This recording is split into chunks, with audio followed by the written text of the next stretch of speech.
Welcome to my channel online career platform. I am engineer Krishna Mohan Bharti. आप तमाम दोस्तों का स्वागत करता हूं अपने इस प्यारे से प्लेटफॉर्म पर। मेरे दोस्त, आज के क्लासेस में हम आपको यह बतलाने वाले हैं कि आप डीएलएड का प्रिपरेशन कैसे करें।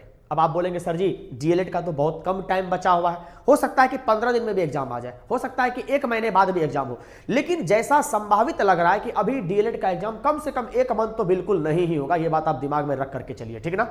अब सर जी हमको यह बताइए कि सर जी हम बिल्कुल जीरो से लेकर के हीरो लेवल पर एग्जाम का प्रिपरेशन कैसे करें। तो देखिए, बतलाने के लिए तो सर बहुत तरीके की बात है।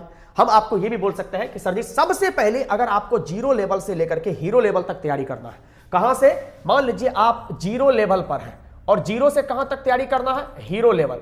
अब आप हीरो कब कहलाते हैं, आप हीरो तब कहलाते हैं जब सर जी आपको क्या हो जाए, गवर्नमेंट कॉलेज मिल जाए। क्या हो जाए, गवर्नमेंट कॉलेज मिल जाए, तभी आप हीरो हुए। अगर आपको गवर्नमेंट कॉलेज नहीं मिल पाया तो आप सर जी जीरो से मिड लेवल पर ही आकर के अटक गए, अगर आपको सेमी गवर्नमेंट कॉलेज में मिल जाता है तो। लेकिन गुरुदेव हम जीरो से हीरो तक कैसे तैयारी करें, हम कुछ भी नहीं तैयारी किए हैं सर जी, हम सिर्फ 12th पास आउट कर लिए हैं। लेकिन 12th में ऐसा नहीं है कि सर जी हमको नॉलेज नहीं है, मेरे पास नॉलेज है।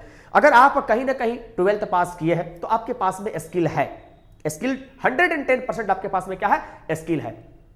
तो अब सर जी हम अपने प्रिपरेशन को कैसे आगे बढ़ाएं, तो सबसे पहले आप मेरी बात को समझिए। आप सबसे पहले क्या कीजिए, वेबसाइट पर जाकर के इसके सिलेबस को डाउनलोड कीजिए। क्या कीजिए, इसके सिलेबस को डाउनलोड कीजिए। अगर सर जी आपका सिलेबस नहीं मालूम है तो आप हमको बतलाइएगा, हम इसके सिलेबस को अपने टेलीग्राम पर डाल देंगे, आप हमको कमेंट कीजिएगा, या नहीं तो अपने टेलीग्राम चैनल जो कृष्णा सर ऑफिशियल के नाम से है, जैसे ही सर्च करेंगे तो ऑनलाइन करियर प्लेटफॉर्म खुल जाएगा, वहां पर हम इसके सिलेबस को भी डाल देंगे। आप सर देखे होंगे कि इसके सिलेबस में सामान्य हिंदी है या तो उर्दू है, हिंदी वाले के लिए हिंदी और उर्दू वाले के लिए उर्दू। गणित है सर, इसके बाद में आपको विज्ञान है, इसके बाद में एसएसटी है, और सर जी इसके बाद में क्या है, रीजनिंग है कि नहीं। रीजनिंग का 10 सवाल है। बाकी सर जी अगर आप बात करें कि सामान्य हिंदी का और गणित का तो इसका 25-25 सवाल है, और इसके बाद में सामाजिक विज्ञान हो गया आपको, और इसके बाद में विज्ञान हो गया, ये दोनों का 20-20 सवाल है। तो देखिए आप किसी भी 3 सब्जेक्ट को पकड़ लीजिए, जो 3 सब्जेक्ट आपका स्ट्रॉन्ग है। फिर से आप मेरी बात को सुनिए, ये 5 सब्जेक्ट में से टोटल 6 सब्जेक्ट है टोटल। सब्जेक्ट कौन कौन सब्जेक्ट, तो हिंदी हो गया, इसके बाद में गणित हो गया, इसके बाद में एसएसटी हो गया, इसके बाद में साइंस हो गया, इसके बाद में सर जी आपको रीजनिंग हो गया, और इसके बाद में 10 नंबर का इंग्लिश हो गया। तो ये 6 पेपर में से आप किन्हीं 3 पेपर को पकड़िए, किसी भी 3 पेपर को। सपोज कर लेते हैं किसी का साइंस अच्छा होगा तो हो सकता है कि मैथ अच्छा नहीं है, तो साइंस अगर अच्छा होगा तो आप साइंस को पकड़ लीजिए, एसएसटी को पकड़ लीजिए, और हिंदी तो सबको पकड़ना ही पकड़ना है, क्योंकि हिंदी से बड़ा आसान टॉपिक, विलोम शब्द, शब्दार्थ, उल्टा, ये सब जो है क्या होता है, समानार्थी शब्द, ये सब आता है। अगर आप किसी 3 टॉपिक को पकड़ते हैं, उस 3 चैप्टर को क्या कीजिए, आप उसके सिलेबस को जानने के बाद में आप ये देखिए, सबसे पहले प्रीवियस ईयर क्वेश्चंस पर जाइए। कहां जाइए, प्रीवियस ईयर क्वेश्चंस पर, और प्रीवियस ईयर क्वेश्चन में देखिए कि कहां से सर ज्यादा सवाल बन रहा है। हम कहते हैं मेरे भाई, जहां से, जिस पोर्शन से आपको ज्यादा सवाल बनता है उस सवाल को क्या कीजिए, बेसिक पूरा डिटेल में नहीं। अब बोलेगा सर जी जब आप बेसिक की बात करते हैं तो सीधे डिटेल में तो जाना पड़ेगा, नहीं, बेसिक का मतलब ये नहीं होता कि डिटेल में। अगर सपोज कर लीजिए, हम आपको एक एग्जांपल देते हैं, सपोज कर लेते हैं कि सर जी आप जो है ना, फॉर एग्जांपल मान लेते हैं कि सर जी आप साइंस को पढ़ते हैं। साइंस में सर जी आपको क्या करना है, क्या स्ट्रेटजी रहेगा, तो इस तरह से स्ट्रेटजी। सबसे पहले सर जी आपको क्या करना है, इसके बेसिक में जाना। अब इसके बेसिक में सपोज कर लेते हैं कि सर जी आपको यहां से जो है ना हार्मोन से क्वेश्चन पूछता है। किससे क्वेश्चन पूछता है, हार्मोन से क्वेश्चन पूछता है। तो आपको ये बेसिक जान लेना कि हार्मोन क्या होता है, हार्मोन कितने प्रकार का होता है, और मेन कौन सा हार्मोन है जिस हार्मोन से क्वेश्चन पूछता है। अब आप यहां पर ये याद करने के लिए मत बैठ जाइए कि हार्मोन जो है ना मतलब इंडोक्राइन ग्लैंड होता है। जैसे आप ग्लैंड की बात करते हैं तो इंडोक्राइन ग्लैंड होता है, एक्सोक्राइन ग्लैंड होता है, इसके बाद में मिक्स्ड ग्लैंड होता है, तो इंडोक्राइन ग्लैंड इतने प्रकार का होता है। नहीं, इतना नहीं जानना, कहां से क्वेश्चन पूछता है उस पॉइंट को क्या कीजिए, एक बार ईमानदारी से आप प्रत्येक टॉपिक के लिए क्या कीजिए, 1-1 घंटा 2-2 घंटा का समय दीजिए। अब आप बोलेंगे सर जी कि हम कहां से तैयार करें।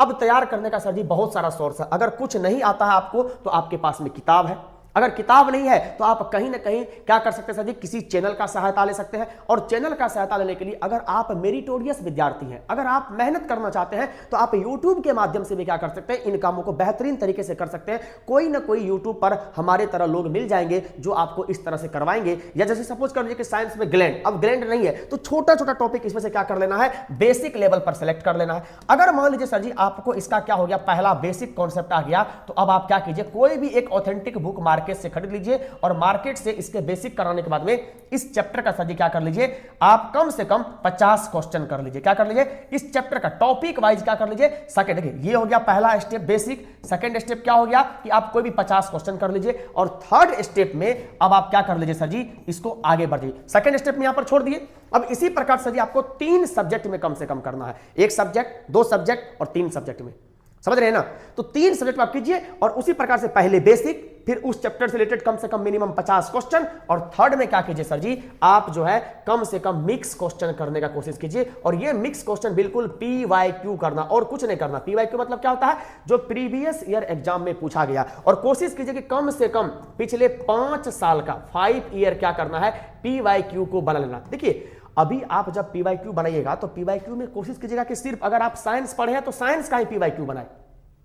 तो सबसे पहले आपको क्या स्ट्रेटजी अपनाना है, 2, जो अगर आपका पूरा का पूरा जितना भी सब्जेक्ट, अगर आप 3 सब्जेक्ट को बेहतरीन तरीके से तैयार करते हैं तो 3 सब्जेक्ट का सबसे पहले बेसिक, फिर इसका जो है सेकंड राउंड में क्या करना है, उससे रिलेटेड क्वेश्चन।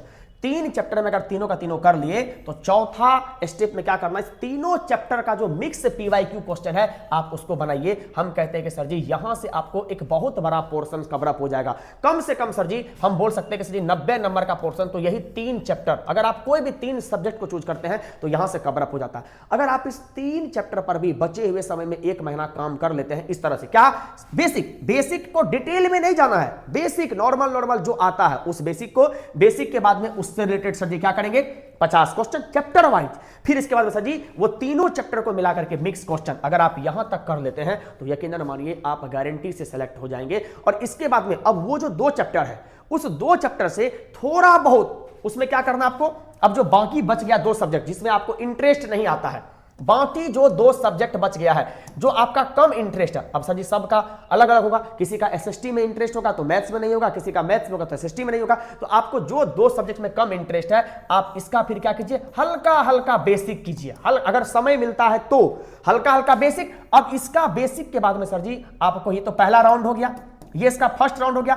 अब जो इसका सेकेंड राउंड वाला था, सेकेंड राउंड में जो आप सभी क्या करते थे, इसका 50-50 क्वेश्चंस करते थे, अब आप इसको छोड़ दीजिए, इसको मत कीजिए, क्योंकि अगर आप इसको करेंगे ना तो सर जी आप कर ही नहीं पाएंगे। डायरेक्ट पहला के बाद में आप कहां आइए, तीसरा स्टेप में आइए, और तीसरा स्टेप में 5 से मिला करके सर जी आप क्या कीजिए, 5 साल का कम से कम जो है PYQ क्वेश्चंस कर लीजिए। क्या कीजिए, PYQ क्वेश्चंस को कर लीजिए। हम गारंटी के साथ बोलते हैं आपके अंदर इतना ज्यादा कॉन्फिडेंस आ जाएगा ना, क्योंकि देखिए आप 12th किए हुए हैं, आप 12th में फिजिक्स भी पढ़े हैं, केमिस्ट्री भी पढ़े हैं, 12th में आप सर जी इंग्लिश भी पढ़े हैं, 12th में आप सर हिंदी भी पढ़े हैं। हो सकता है कोई बच्चा अगर मान लीजिए 12th में आप ये साइंस बैकग्राउंड से, तो आप SST नहीं पढ़े होंगे, तो आपके लिए SST थोड़ा डिफिकल्ट होगा। अगर आप SST को कहीं से भी बेसिक अगर आप लुसेंट की भी बुक उठा लेते हैं, और अगर बेसिक सब कुछ को नहीं, बेसिक क्वेश्चंस भी अगर आप उतना भी नहीं कर सकते SST में, तो अगर सिर्फ और सिर्फ आप पिछले 5 साल के क्वेश्चंस को भी कर लेते हैं तो गारंटी आपके अंदर इतना ज्यादा कॉन्फिडेंस आ जाएगा कि आप हम इजीली कह सकते हैं सर जी कि आप यहां से अपने एग्जाम के लिए क्या कर सकते हैं सर जी, आउट ऑफ 75 मतलब एटलीस्ट कम से कम आप जो है ना 60+ नंबर तो आराम से लेकर के आ जाएंगे। और देखिए ये एग्जाम कितने नंबर का है, तो आपको मालूम है सर जी कि 120 नंबर का है। 120 क्वेश्चन रहेगा, प्रत्येक क्वेश्चन 1 नंबर का, मतलब सर जी 120 नंबर हो गया। और ये 120 नंबर के लिए आपको पहले ही बता चुके कि टाइम कितना रहता है, तो टाइम रहता है सर जी 2 घंटा 30 मिनट का टाइम रहता है। तो इसका मतलब टाइम भी क्या है मेरे पास में, इनफ है। समय क्वेश्चन मेरे पास में क्या है, कम है। और इस 120 नंबर को 3 भाग में सर जी आप बांट करके चलिए, अगर आपको बेहतर कॉलेज लेना है तो। अगर आपको सर जी गवर्नमेंट कॉलेज लेना है तो हम तो बोलेंगे सर जी कि आप 80 से लेकर के 95, ये कैटेगरी वाइज है, इतना मतलब 80 से तो ऊपर में ही सोचिए। अगर आपको 80+ नंबर आता है तो हम गारंटी के साथ कहते हैं कहीं ना कहीं आपको गवर्नमेंट कॉलेज मिल ही जाता है। और अगर सर जी आपको 70 से लेकर के 80 नंबर के बीच में आता है तो आप याद रखिए सर जी वही बीच वाला जो कॉलेज है, ठीक ना, इसमें प्राइवेट कॉलेज भी होगा, इसमें सेमी गवर्नमेंट कॉलेज भी होगा सर जी। मतलब अकॉर्डिंग टू आपके एरिया क्या हो जाएगा, आपको कॉलेज मिल जाएगा। और सर जी एक विद्यार्थी कौन सा होगा, जो विद्यार्थी सर जी कहां से कहां के बीच में होंगे, तो आप बोल सकते हैं 55 से लेकर के कहां तक 65 के बीच में होंगे, उस विद्यार्थी को कहीं ना कहीं सर जी प्राइवेट कॉलेज तो क्या हो जाएगा 100% आपको मिल ही जाएगा। मतलब 50 से अगर आप ऊपर है तो आपको प्राइवेट कॉलेज तो निश्चित ही क्या हो जाएगा, मिल जाएगा। लेकिन देखिए इस वाले विद्यार्थी को तो सर जी तैयारी करने की आवश्यकता है नहीं, अगर आप बहुत कम भी पढ़े हैं ना, बहुत कम पढ़े हैं, क्योंकि सर जी आप 11th 12th करके आए हैं। अगर आप 11th 12th करके आते हैं और अगर डीएलएड में आपको सर जी कम से कम 50 नंबर नहीं आता है, तब थोड़ी सी चिंता की बात है कि सर जी आपका सब्जेक्ट पर हो सकता है क्या, हम ये नहीं बोलते कि आप खराब विद्यार्थी हैं, क्योंकि सर जी कभी कभी बहुत बढ़िया बढ़िया विद्यार्थी का भी रिजल्ट नहीं होता है और खराब से खराब विद्यार्थी का रिजल्ट होता है। लेकिन तब यह बात है कि सर जी कहीं ना कहीं हो सकता है कि आप बेहतर रिवीजन में नहीं है, जिसके चलते सर जी आपको इतना भी नंबर नहीं आ रहा है। लेकिन अगर आपका तैयारी कम भी है और अगर आपकी बेसिक पर थोड़ा बहुत भी अच्छा पकड़ है, तो हम कहते हैं कि अगर आप ये 1 महीना 15 दिन 20 दिन मेरे कहे अनुसार मेहनत कर लीजिएगा तो इतना तो बहुत आसानी से आ जाएगा, ये 70 से 80 के बीच में आसानी से। लेकिन अगर कहीं आप जम के मेहनत कर लेते हैं, 6 घंटा 7 घंटा 8 घंटा मेहनत कर लेते हैं, तो हम गारंटी कहते हैं कि इस एग्जाम में इतना नंबर आराम से आ जाएगा, गारंटी। लेकिन इस इतना नंबर लाने के लिए हम फिर से बोल रहे हैं कि बहुत ज्यादा मेहनत की आवश्यकता है। कम से कम पर डे आपको 7 से लेकर के 8 घंटा पढ़ना पड़ेगा।